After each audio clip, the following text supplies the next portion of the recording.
साथ संगत जी, प्यार से कहना धन निरंकार जी। साथ संगत जी, जैसी करनी वैसी भरनी कहा गया है लोकोक्ति। यह प्रभु का विधान भी है कि जैसा कोई बीज डालेगा वैसा ही फल पाएगा, यानी वैसा ही बीज उगेगा। जो दूसरों का भला मांगता है उसका भला अपने आप ही हो जाता है, क्योंकि वह भले का बीज डालता है। और जो दूसरों के लिए दुख मांगता है उसके आगे दुख ही दुख आते हैं, क्योंकि वो दुख का बीज डालता है। जो यह मांगता है कि किसी को भी किसी बात की कमी नहीं आए, ताता सबका पूरा कीजिए, तो उसको भी कोई कमी नहीं आती, क्योंकि इंसान दूसरों के लिए जैसी भी कामना करता है उसको वही फल मिलता है।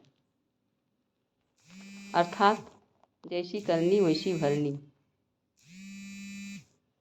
साथ संगत जी, एक दृष्टांत। एक बार किसी इंसान ने यह कामना की कि मेरे घर में भैंस हो। उसके घर भैंस हो गई, लेकिन पड़ोसी के घर 2 भैंसें हो गई। फिर उसने मांगा कि मेरे 2 घर बन जाएं। पड़ोसी के 4 घर बन गए।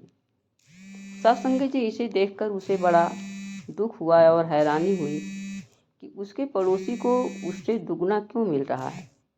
फिर उसने उल्टी मांग करनी शुरू कर दी और अपने घर से सब गंवा बैठा। यानी जब ये कहा कि मेरी एक भैंस पड़ोसी की एक भैंस मर जाए तो इसकी दोनों भैंसें मर गईं। पड़ोसी का एक घर गिर जाए तो इसके सब घर गिर गए। सत्संग जी, इस तरह से वह पश्चाताप करने लगा कि मैंने ऐसा क्यों किया। यदि मैं पहले की तरह मांगता रहता तो मेरा घर भरा रहता। पड़ोसी का भरता तो भरता, लेकिन मेरे घर में भी तो कोई कमी ना आती। सत्संग जी, कहने का भाव है, कभी भी हमें किसी के लिए बुराई नहीं मांगनी है, सबके लिए भलाई ही भलाई मांगनी है।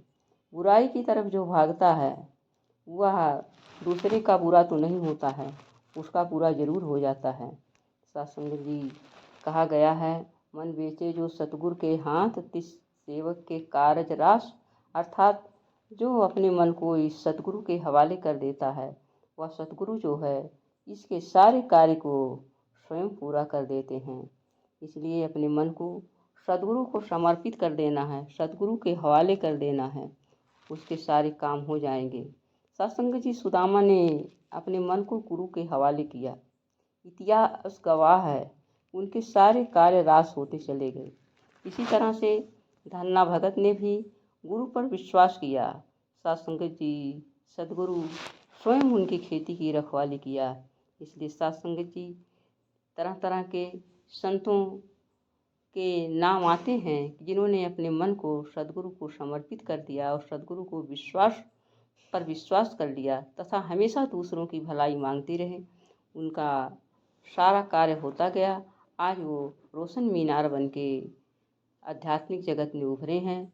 तो सत्संगत जी, हमें भी उन्हीं के कदमों पर चलना है, जिससे हम भी उसी तरह से रोशन मीनार बनकर उभरें और इस आध्यात्मिक जगत में निरंकारी मिशन का नाम रोशन करें, अपने सदगुरु का नाम रोशन करें। सत्संगत जी, प्यार से कहना धन निरंकार जी।